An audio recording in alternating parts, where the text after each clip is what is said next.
मेरे प्यारे दोस्तों, आज मैं आपको जो बताने जा रहा हूँ वो है चार राम की जो वाणी है कबीर साहब की। उसके बारे में आज मैं आपको खोल के भेद बताऊंगा कि क्या क्या है ये चार राम।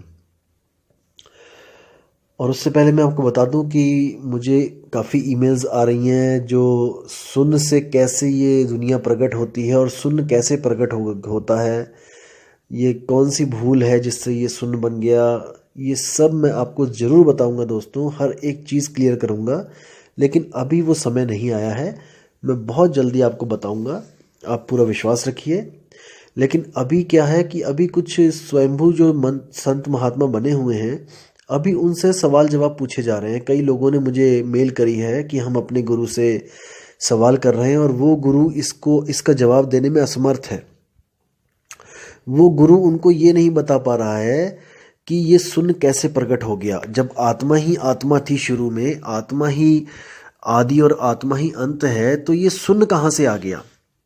आत्मा से ये कैसे भूल हो गई कि उसने सुन पैदा कर दिया और सुन से आगे चेतनाओं का तंत्र बना और फिर ये दुनिया पैदा हो गई, शरीर पैदा हो गई। ये सब भूल कैसे हुई है, इसका उनको जवाब नहीं मिल रहा है दोस्तों। और मैं चाहता हूं कि अभी वो उलझे थोड़ा सा, और अभी उनके पास जवाब नहीं है तो अभी वो बहाने बनाएंगे कि कोई ये ऑटोमेटिकली होता है या ये कोई नियम है, कानून है, ये कोई अखंड नियम है। ऐसे डायलॉग ये मारने दो इनको। अभी मैं चाहता हूँ अभी इनकी असलियत पता लगे दुनिया को कि ये किस लेवल की ये जो है इनका ज्ञान है, ताकि लोग जो भ्रमित हो चुके हैं उनकी भी आंखें खुल जाएं।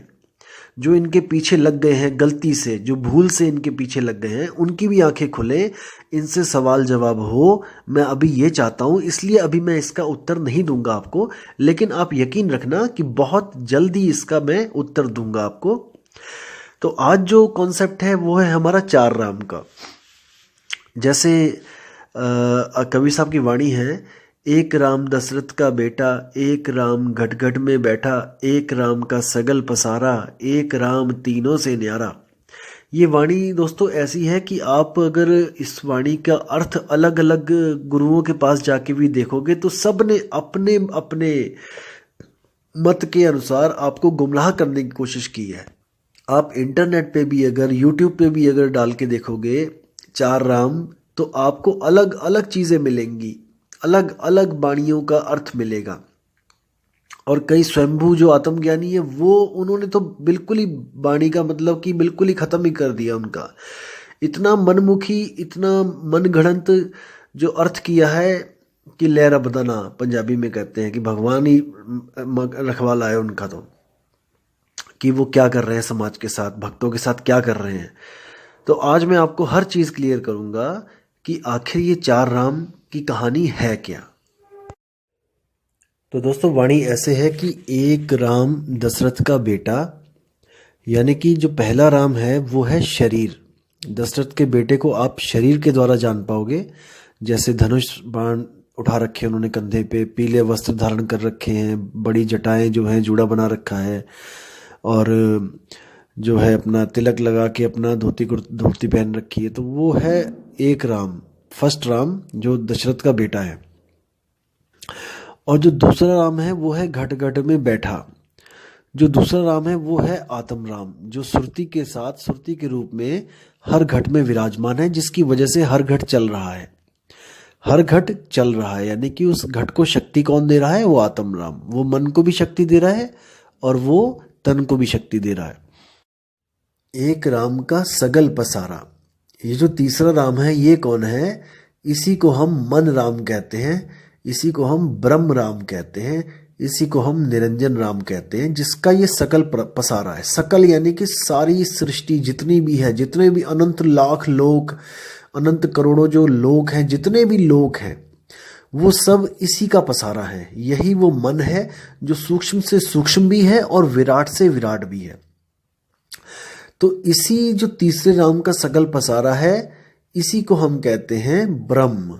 सुन, हर जगह ये, हर लोक में आपको ये मिलेगा। ऐसा कोई लोक नहीं जहां पे ये आपको नहीं मिलेगा, क्योंकि सारे शरीर और सारे लोक इसी के द्वारा प्रकट हुए हैं और यही इन सब लोकों का राजा है। और जो चौथा राम है वो कौन है? चौथा राम इन तीनों से न्यारा, वो है परमात्म राम। वो इन तीनों से न्यारा इसलिए है क्योंकि वो ना तो शरीर है, ना ही वो सुरती है, और ना ही वो मन है। इन तीनों से न्यारा जो है वो है परमात्म राम, जिसने सृष्टि नहीं बनाई है, जो इन तीनों से ही अलग रहता है। वो क्या करता है, वो केवल और केवल तब आता है इस दुनिया में हमें समझाने के लिए कि अगर आप भी सृष्टि से बाहर निकलना चाहते हो, जो आपने भूल करी है सृष्टि बनाने की, अगर आप इसको ख़त्म करना चाहते हो अपनी भूल को, तो मैं आपको उस भूल की औषधि दे सकता हूँ। यानी कि आपकी बीमारी की जो है मैं उसकी दवाई दे सकता हूँ। अगर आप उसको लोगे दवाई को, तो आप भी इस जन्म मरण से, इस सृष्टि से बाहर आ सकते हो। तो ये चार राम दोस्तों ऐसे हैं, तन, मन, आत्मा, परमात्मा। ये है वो चार राम, और सारे के सारे जितने भी राम हैं वो इसी में आ जाते हैं। तन राम, मन राम, आत्म राम, परमात्म राम। और दोस्तों आपको भ्रमित करने के लिए कुछ लोग ऐसा भी बोल देते हैं कि चौथा राम के आगे पांचवा राम है, छठा राम है, सातवां राम है। ऐसा बिल्कुल नहीं है दोस्तों। आपको भ्रमित करने के लिए वाणी के साथ भी खिलवाड़ कर दिया गया है। अब देखिए वाणी क्या बोलती है। आपको क्या पढ़ाया गया, क्या क्या सुनाया गया वाणी में कि तीन राम को सब जग ध्यावे, चौथे राम का मरम न पावे, चौथा छोड़ पंचम को ध्यावे, कहें कबीर सो हमको पावे। दोस्तों ये वाणी नहीं है, ये आपको गलत बताई जा रही है वाणी। वाणी है तीन देव को सब जग ध्यावे। यहाँ पे तीन देव है, ना कि तीन राम। दोस्तों यही जो वाणियों के साथ खिलवाड़ करते हैं, यही पापी लोग आपको बोलेंगे कि ये वाणियां आपको फंसाने के लिए बनाई गई हैं। दोस्तों ऐसे लोग फंसाते हैं आपको वाणियों का गलत अर्थ करके, वाणियों को तोड़ मरोड़ के। वाणी कहती है तीन देव को सब जग ध्यावे, यानी कि तीन देव कौन है, रजोगुण, सतोगुण और तमोगुण। इन तीन देव की बात कर रहे हैं कबीर साहब, तीन राम की बात नहीं कर रहे हैं। तीन देव को सब जग ध्यावे, चौथे देव का मर्म न पावे। चौथा देव कौन है, ये है मन राम, जिसको निरंजन कहते हैं। इन तीनों को पैदा करने वाला, यानी कि तीन गुण कहाँ से पैदा होते हैं, गुणातीत निरंजन से। ये गुणातीत निरंजन ही है जो इन तीनों गुणों से न्यारा है। तो ये जो गुणातीत निरंजन है, ये चौथा देव है। चौथा छोड़ पंचम को ध्यावे, यानी कि जो अपने आत्म स्वरूप को ध्यावे। मुझे ध्याने की जरूरत नहीं है, परमात्मा को ध्याने की जरूरत नहीं है, अपने ही आप को ध्याओ, यानी कि अपने आप को मन से अलग करके अपने असली स्वरूप को ध्याओ। आप आत्म स्वरूप हो दोस्तों। जो तीसरा देव है, जो तीन गुण हैं, वो आप नहीं हो। जो चौथा देव है वो आप नहीं हो। चौथा छोड़ पंचम को ध्यावे, यानी कि जो अपने स्वरूप को ध्यावे, कहे कबीर सो हमको पावे, यानी कि वो भी मेरे जैसा हो जाएगा। उसको मैं मिल जाऊंगा, मुझको वो मिल जाएगा, यानी कि हम दोनों का स्वरूप एक जैसा हो जाएगा।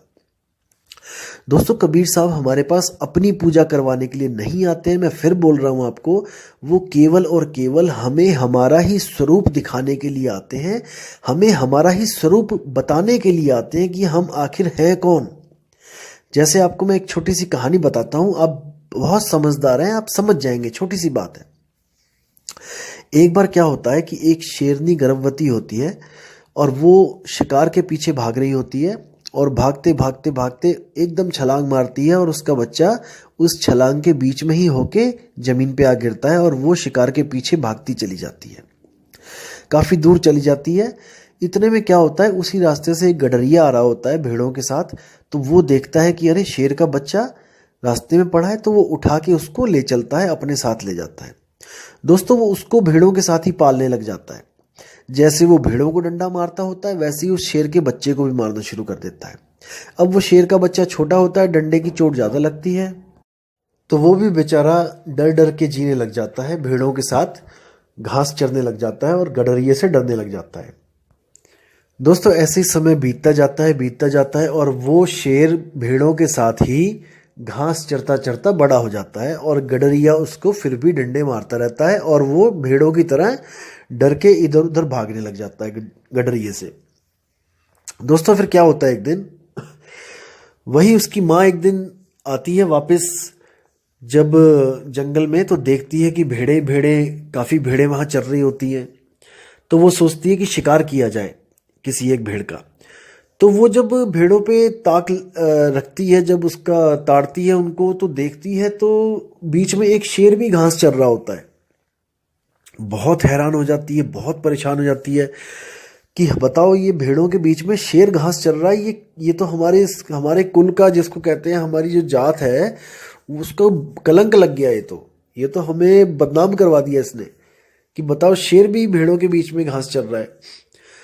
तो वो बहुत ही ज़्यादा उग्र होकर दहाड़ मारकर उन पे झपट्टा मारती है। सब भेड़ें तितर बितर हो जाती हैं, गडरिया भाग जाता है और वो भेड़ों को ना पकड़ के उस शेर को दबोचती है और शेर को दबोच के कहती है कि तू इन भेड़ों के साथ क्या कर रहा है। तो वो भी जब देखता है शेर को तो वो डर जाता है, कहता है महाराज मैं तो शेर जी मैं तो भेड़ हूँ, मुझे बख्श दो, मुझे छोड़ दो। तो वो कहती है तू भेड़ नहीं है, तू शेर है। तो वो कहता है नहीं नहीं मैं भेड़ हूँ, मैं तो घास खाने वाला भेड़ हूँ। वो कहती है तू ऐसे नहीं मानेगा। तो वो उसको लेके जाती है नदी के किनारे। तो उसमें वो कहती है उसको अपनी शक्ल देख, इस पानी में अपनी शक्ल देख। तो जैसे आपको पता है कि बिल्ली हो गई, शेर हो गए, ये सब पानी पीते हुए हमेशा आंखें बंद कर लेते हैं, इसलिए इनको कभी भी अपने स्वरूप का ज्ञान नहीं हो पाता है। तो शेर जैसे ही देखता है पानी में तो उसको शेर का चेहरा दिखाई देता है। तो वो कहता है कि शेर जी ये तो आप हो, आपका चेहरा दिखाई दे रहा है इसमें, क्योंकि उसने अपना चेहरा तो देखा नहीं होता कभी। तो वो कहती है ये तेरा चेहरा है। वो कहता नहीं नहीं ये आपके जैसा लग रहा है, आप बिल्कुल आपके जैसा है, ये आप हो। वो कहती है अच्छा। तो वो भी आ जाती है पानी के सामने और दोनों चेहरे दिखाई देते हैं जब उसको। तो वो बड़ा हैरान परेशान हो जाता है। वो कहता है अरे ये तो आप मेरे जैसे और मैं आपके जैसा दिखाई दे रहा हूँ बिल्कुल, यानी कि मैं भेड़ नहीं हूँ, मैं शेर हूँ। वो कहती है मैं यही तो तुझे समझा रही हूँ इतनी देर से कि तू भेड़ नहीं है, तू शेर है और तू घास खा रहा है, शर्म कर। तो वो कहता है और वो गडरिया, तो कहती है वो देखा नहीं मैंने दहाड़ मारी तो कैसे भाग गया। तो कहता है कि वो गडरिया जो रोज मुझे मारता है, कि वो मुझसे डर सकता है क्या, मैं उसको डरा सकता हूँ क्या। वो कहती तू बिल्कुल डरा सकता है, लेकिन तुझे अपना मूल शब्द याद करना पड़ेगा, मैं तुझे वो मूल शब्द देती हूँ। तो वो उसको दहाड़ना सिखाती है, क्योंकि वो मिमियाता होता था आज तक दहाड़ना, तो वो किसी ने सिखाया ही नहीं उसको दहाड़ना। तो जब वो उसको दहाड़ना सिखाती है तब वो भी दहाड़ने लग जाता है।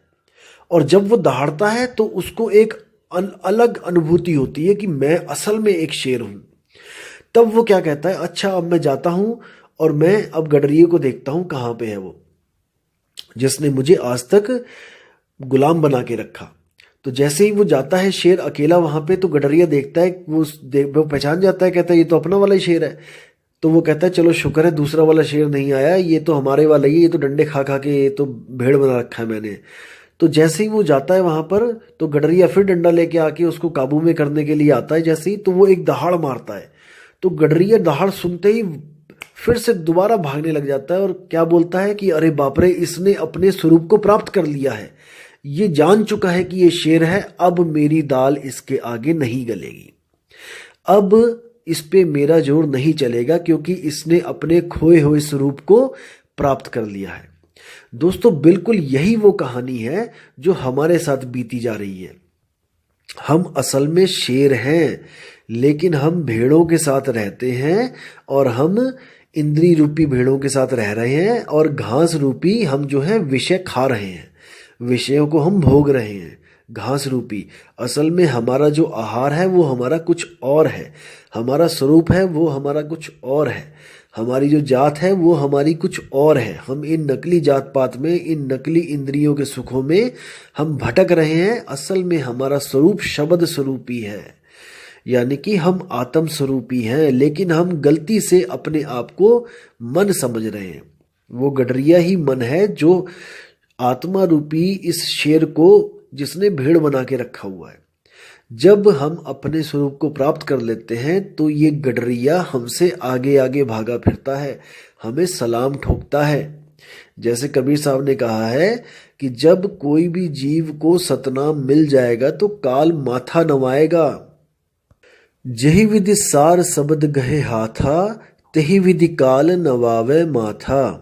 यानी कि ये मन आपको तब तक डरा सकता है जब तक आपको अपना निज स्वरूप प्राप्त नहीं हो गया। जिस दिन आपको अपना निज स्वरूप प्राप्त हो गया, ये मन आपसे डरता फिरेगा, आपसे आपके आगे आगे भागा फिरेगा, आपके आगे ये सिर नहीं उठा पाएगा। और अंत समय में आप इसको ऐसे छोड़ के चले जाओगे जैसे केचुली को सांप छोड़ के चला जाता है। यानी वो यहीं पे मृत हो जाएगा, मर जाएगा, खत्म हो जाएगा। उसकी कहानी यहीं पे खत्म हो जाएगी। जैसे इसको शुरू किया था वैसे ही इसको मार दिया जाएगा। और याद रखना दोस्तों, जो कई बारी सवाल जो आ रहा है कि चेतना और जो एनर्जी है उसमें क्या फ़र्क है, जैसे मशीनों में एनर्जी होती है, तो गलती से आप लोग इसको चेतना समझ रहे हो। दोस्तों, चेतना अलग चीज़ होती है और एनर्जी अलग चीज़ होती है। इलेक्ट्रॉन प्रोटॉन की जो एनर्जी है वो अलग चीज़ है। वो मैकेनिकल और केमिकल एनर्जी है, वो अलग है। इलेक्ट्रॉनिक एनर्जी वो अलग है। जो हमारी चेतना है वो अलग है। जो इलेक्ट्रॉनिक और मैकेनिकल एनर्जी है ये जीवित नहीं है, और जो हमारी चेतना है वो जीवित है। इलेक्ट्रॉनिकल एनर्जी आप कितनी भी यूज़ कर लो, आप इस मुर्दा शरीर को चला नहीं सकते। इतना समझो, मुर्दा शरीर में भी इलेक्ट्रॉन और प्रोटॉन हैं, क्योंकि ये कण कण से बना है और हर कण में इलेक्ट्रॉन, प्रोटॉन, न्यूट्रॉन शामिल हैं। लेकिन ये मुर्दे को उठा नहीं सकते, एनर्जी भरपूर होती हुई भी। इस मुर्दे को उठाने के लिए चेतना की जरूरत पड़ती है। आप चेतना और एनर्जी को मिस इंटरप्रिएट कर रहे हैं। दोस्तों, इलेक्ट्रॉनिक की जो एनर्जी है वो चेतन नहीं है, वो चेतन नहीं है। जैसे आपने मान के चलो कि गली में 4 कुत्ते हैं और आपने एक रोबोट छोड़ दिया वहाँ पे कुत्तों के बीच में, तो कुत्ते उसको जितना मर्जी काटेंगे, उसको कोई दुख नहीं होगा, दर्द नहीं होगा, और वो दोबारा अगर आप उसी गली में उस रोबोट को छोड़ोगे तो वो फिर चला जाएगा उन्हीं कुत्तों के बीच में। जबकि एक इंसान की जो चेतना होती है वो रोबोट की चेतना से बिल्कुल अलग होती है, चाहे कितने भी सेंसर क्यों ना लगे हो रोबोट में। इंसान का क्या है, इंसान में जो चेतना होती है, जो आत्मा की वजह से है, वो उसको, अगर उसको पता लग जाए कि इस गली में 4 कुत्ते हैं, जाके जैसे एक बार कुत्तों ने काट लिया उसको, तो दूसरी बार उसकी हिम्मत नहीं पड़ेगी वहां जाने की। ये होती है चेतना, यानी कि चेत जाना।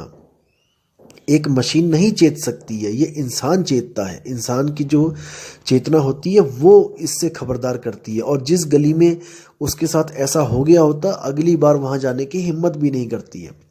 और कई लोग कहते हैं कि अगर ऐसी मुक्ति मिली हमें कि हमने शब्द को प्राप्त कर लिया, तो क्या गारंटी है कि दोबारा नहीं आएंगे। दोस्तों, यही गारंटी है, क्योंकि वो चेतना कोई इलेक्ट्रॉनिक चेतना नहीं है, वो जीवित चेतना है। वो कभी भी किसी चीज को भूलती नहीं है। बस क्या है कि जैसे ही उसको पता लगेगा कि मैं अब यहाँ से मुक्त हो गई हूँ और मैं अब जन्म मरण से मुक्त हो चुकी हूँ, दोबारा कभी वो गलती करने की हिम्मत भी नहीं करेगी। ये उसमें खासियत है कि दूध का जला छाछ भी फूक फूक के पीता है।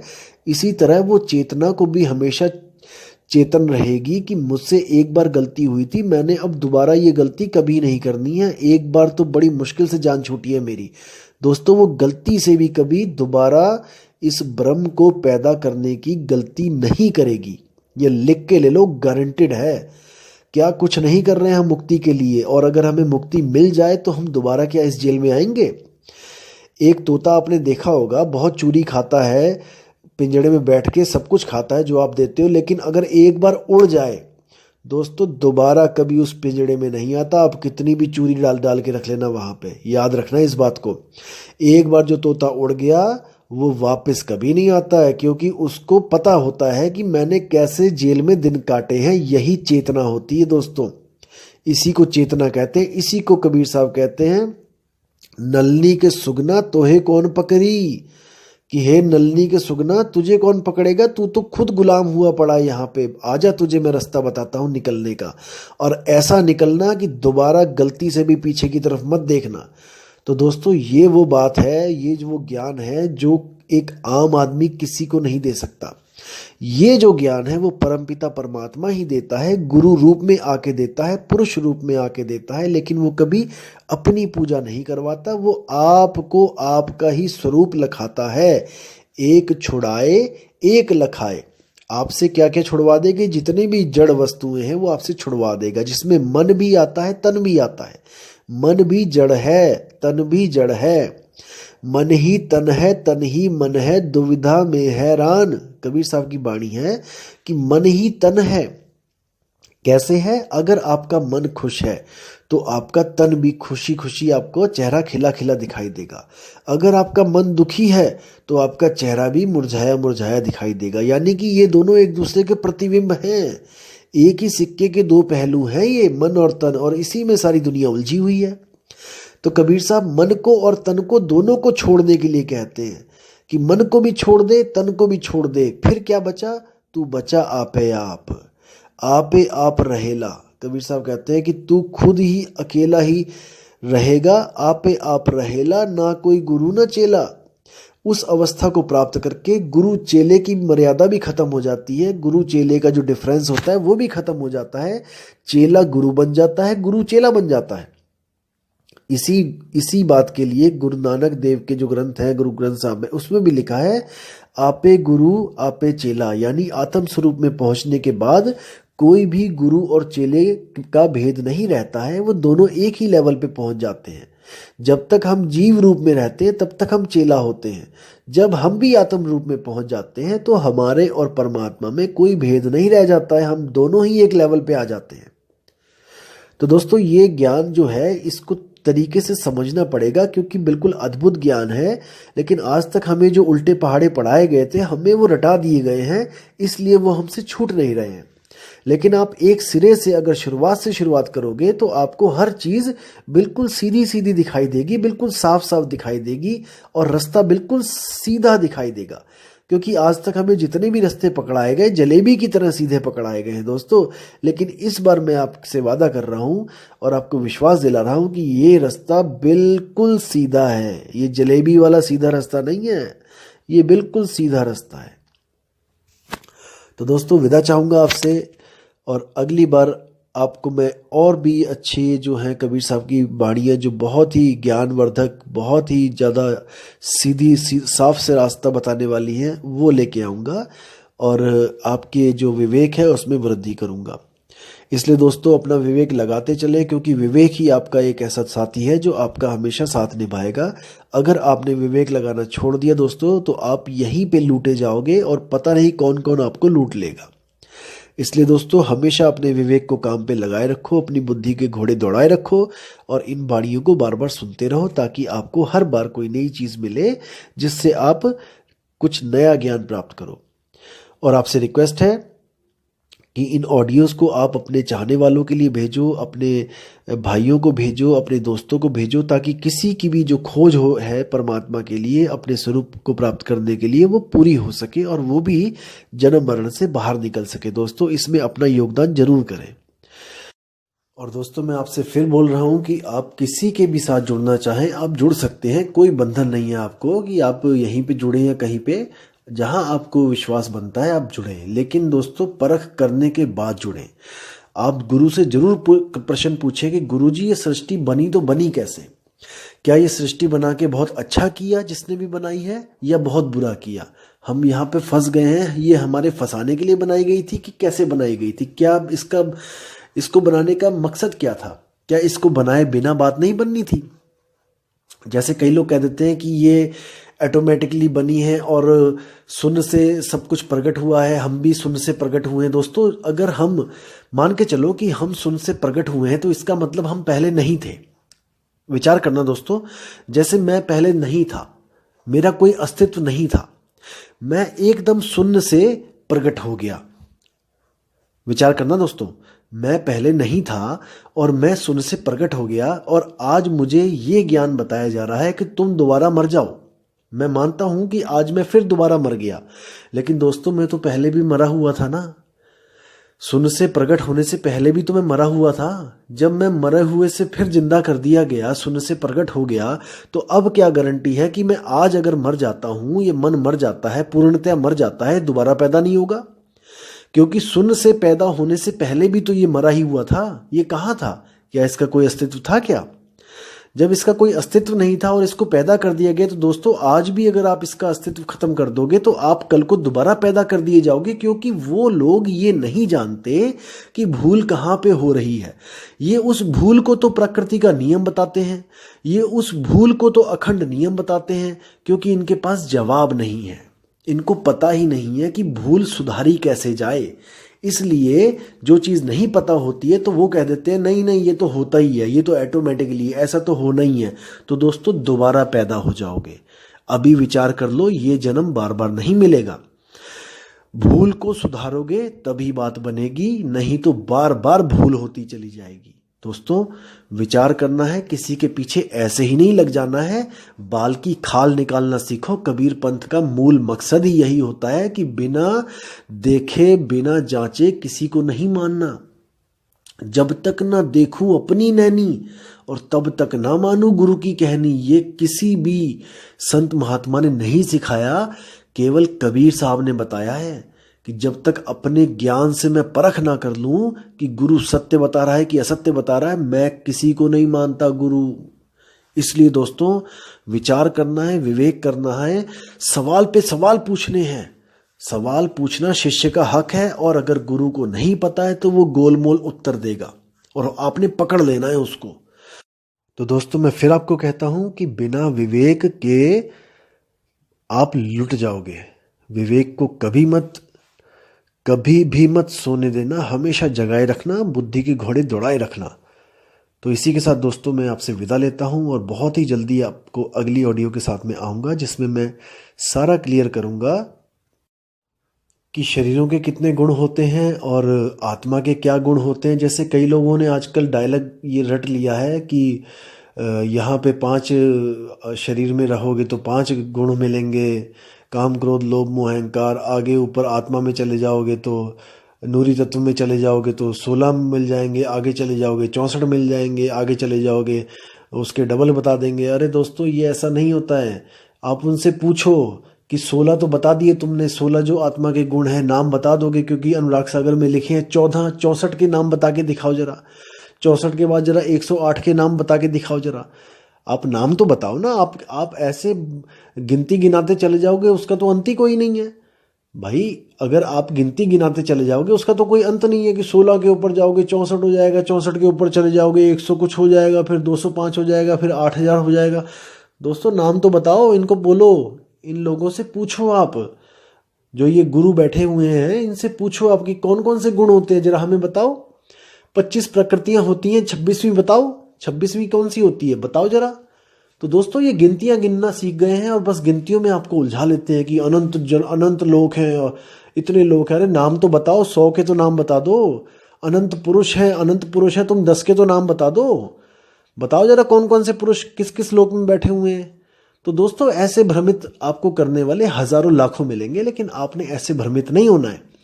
अगली वीडियो में मैं आपको ये बताऊंगा कि ब्रह्म ज्ञानी और आत्मज्ञानी में फर्क क्या होता है, और ब्रह्म ज्ञानियों को क्या सिद्धियां मिलती हैं और आत्मज्ञानी के पास कौन सी सिद्धि होती है।